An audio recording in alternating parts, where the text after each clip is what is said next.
विद्यार्थ्यांनो, राम नावाच्या एका माणसाकडे एक उमदा आणि सुंदर घोडा होता.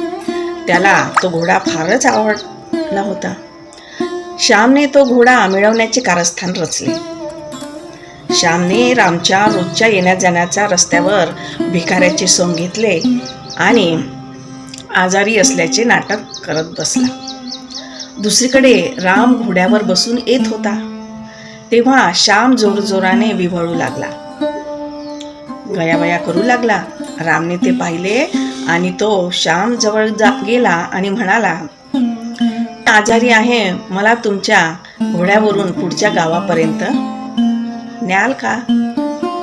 रामला त्याची दया आली आणि त्याने त्याला घोड्यावर बसविले आणि स्वतः पायी चालू लागला.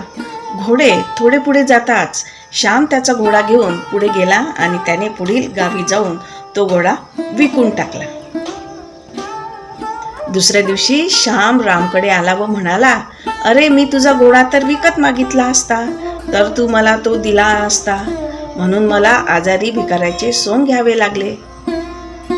यावर राम शांतपणे म्हणाला, मित्रा, मी तुला मदत केली होती.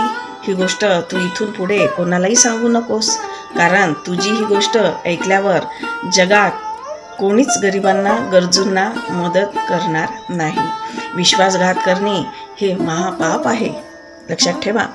विद्यार्थी मित्रांनो, धन्यवाद.